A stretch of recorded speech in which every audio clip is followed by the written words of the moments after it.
day like this, especially in the UK. Fancy a drink.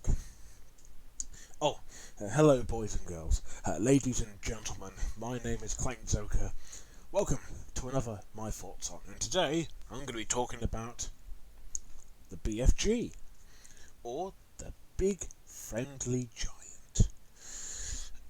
This is the 1989 animated film directed by Brian Cosgrove.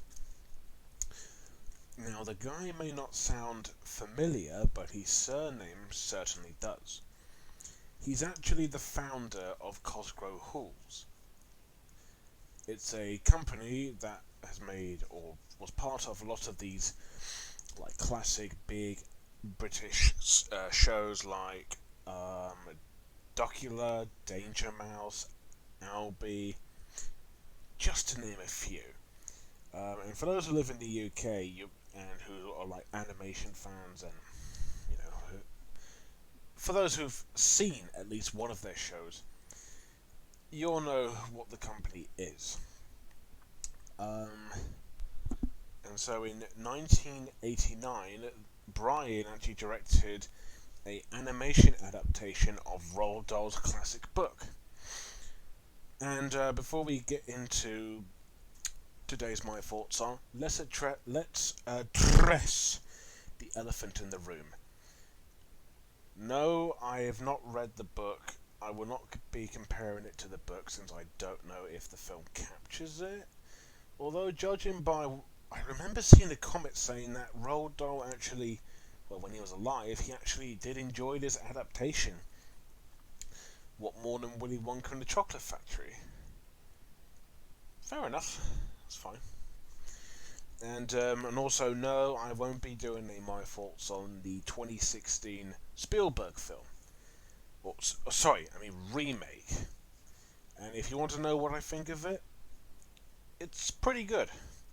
I don't think it's great. I think it's a perfectly watchable kids film. I think children will watch it okay. I do like how it looks. It's very pretty. I think the acting is good. I think the motion capture with Mark Rylance as the Big Friendly Giant is really well done. The little girl who played Sophie was very good. I thought the music by John Williams was nice, and I thought it was a very pleasing looking film, but the other giants looked a bit weird, and the humour is mostly like just very, most of it's like very, how do I put it, fart humour and crotch humour. And I know the Big Friendly Giant has, Whizzpoppers, but in this film, and that is directed by Spielberg, you know where it goes.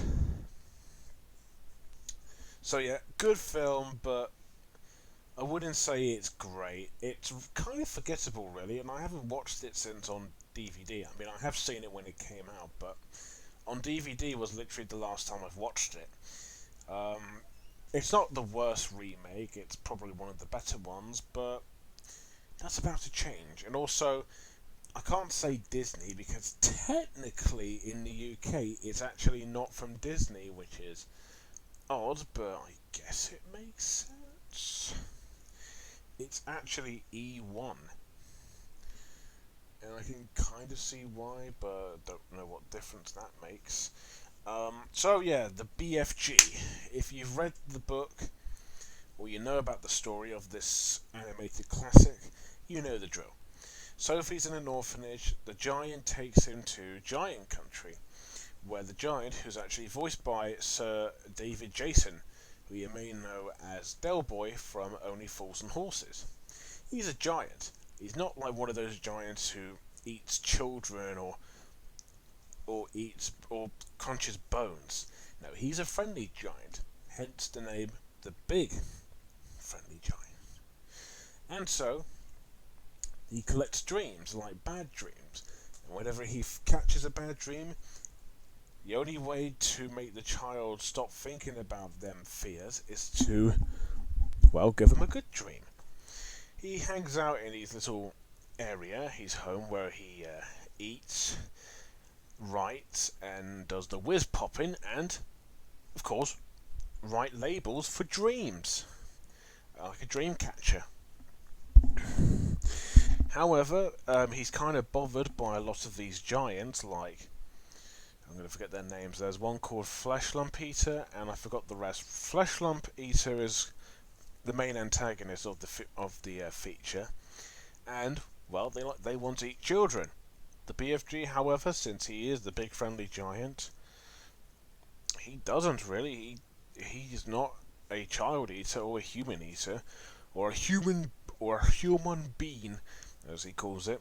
And so Sophie and the BFG have to convince the Queen and the people in her world that there are giants and they have to go.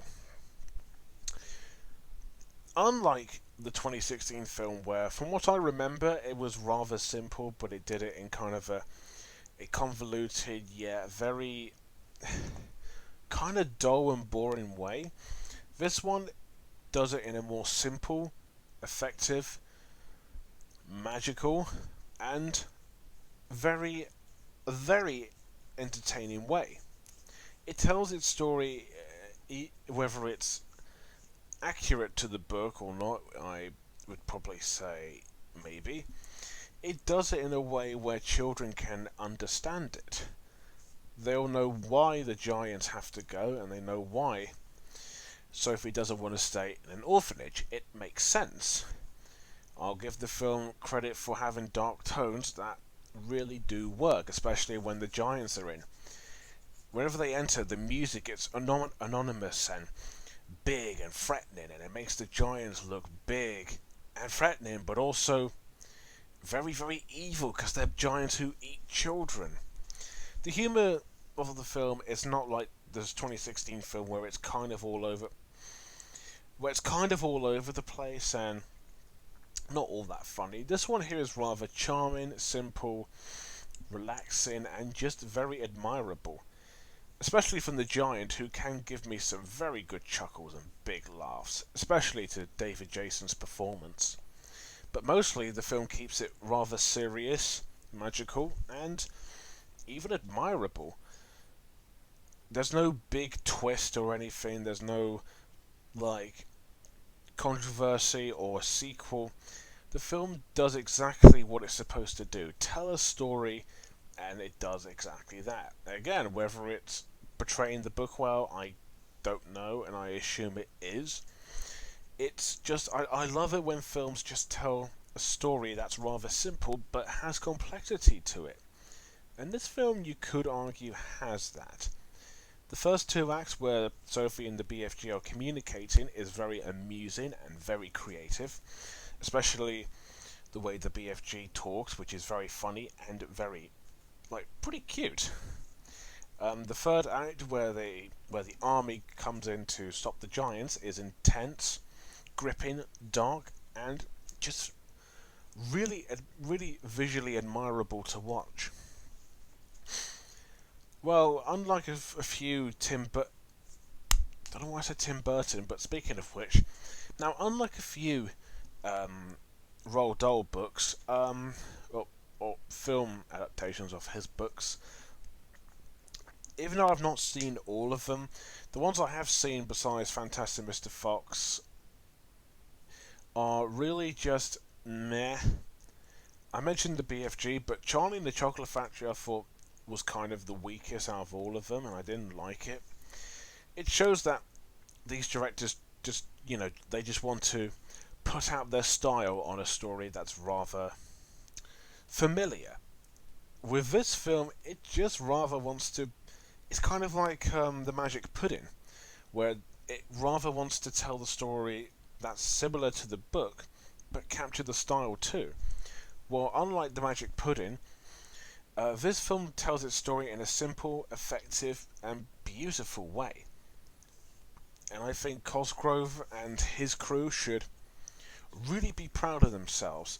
Not only because Roald Dahl actually really enjoyed the adaptation, but they made a really damn good, well-told story of a beloved book. That's impressive.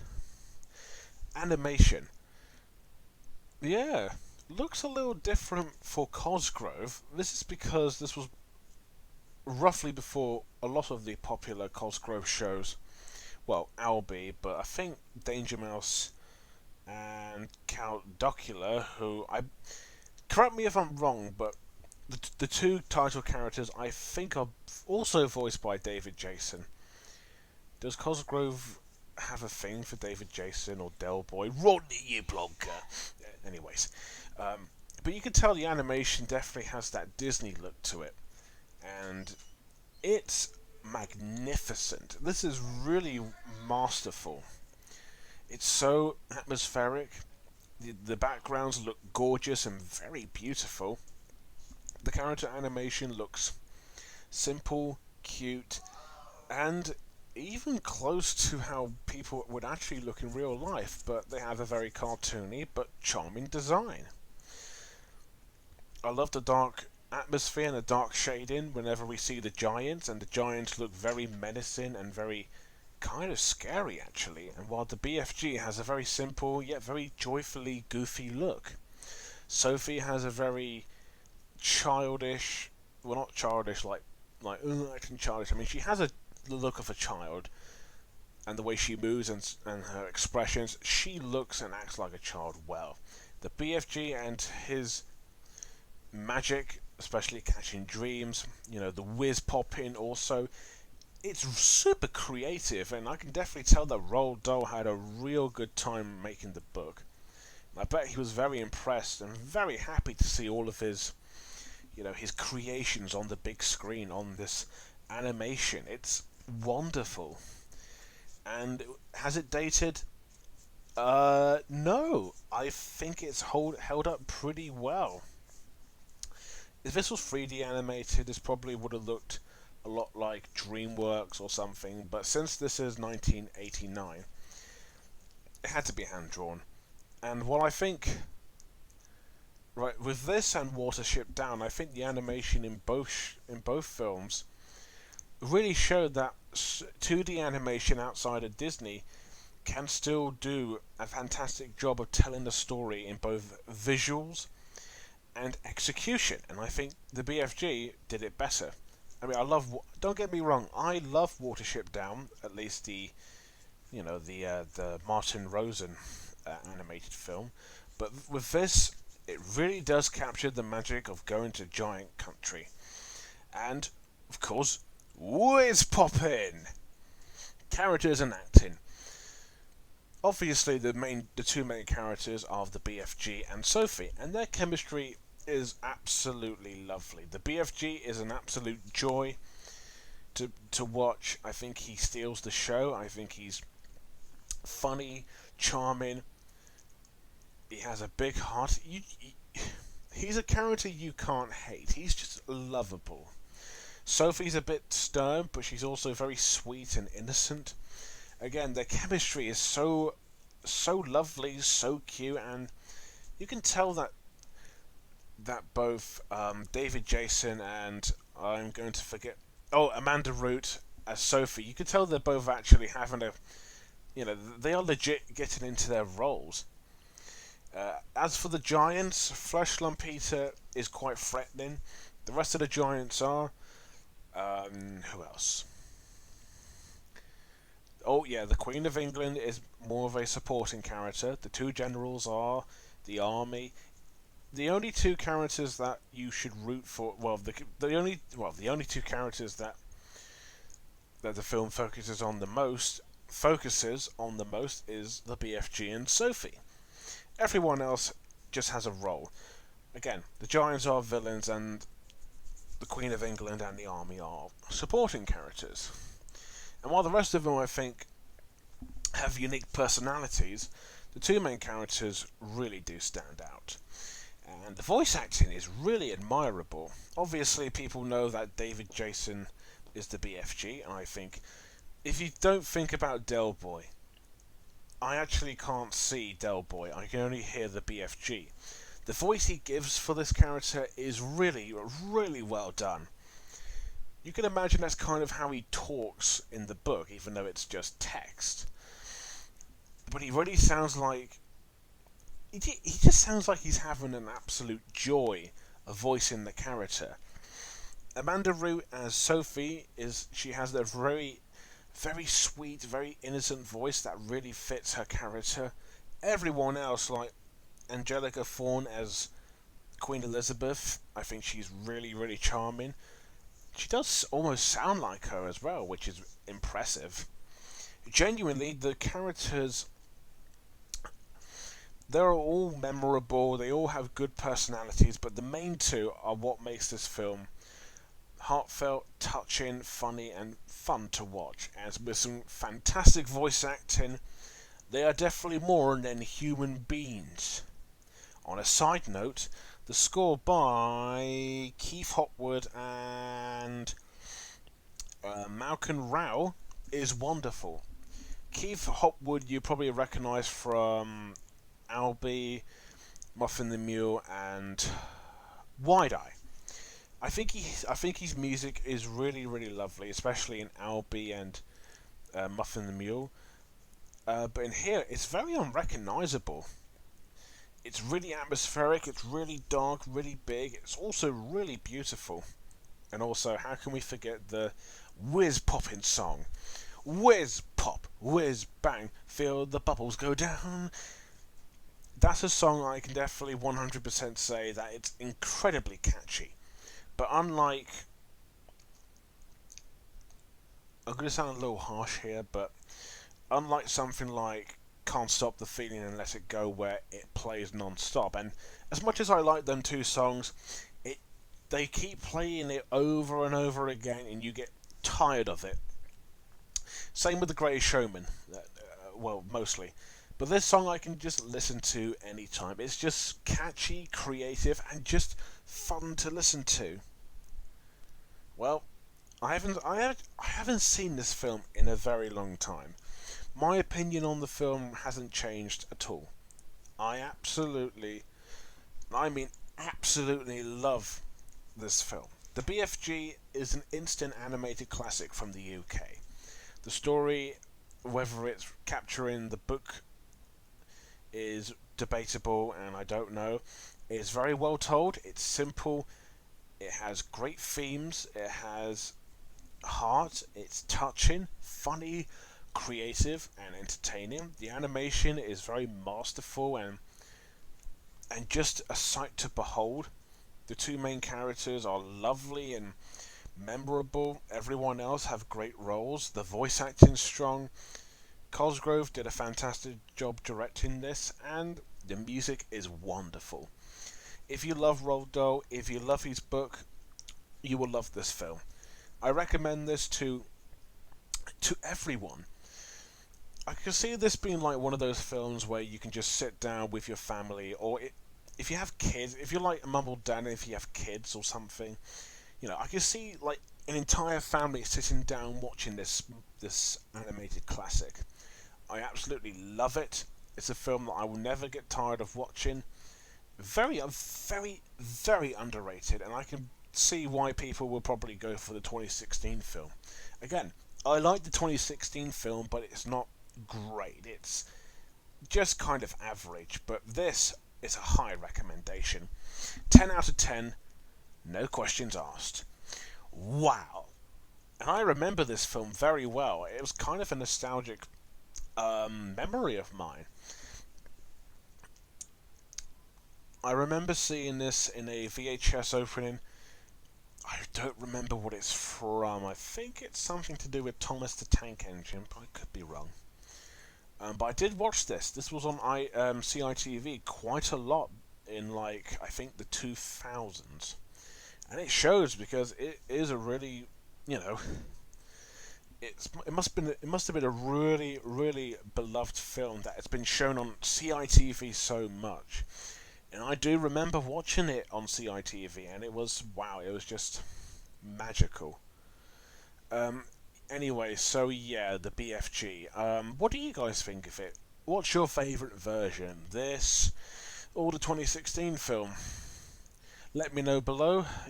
Do you think it's good, bad, decent? Do you want to see it? Yeah. Next up will obviously be a requested my thoughts on. can't say what it is yet. You'll have to wait and see. And as always, thank you guys for watching. Don't forget to like, comment, and most importantly, subscribe. And until next time, I off to country. Oh crap! Hold on. I off to giant country, 'cause I don't eat human beings. Sophie will be whiz-popping. That's probably the best BFG impression I've done. I know someone else can probably do it better than me, but yeah, I'm proud of it.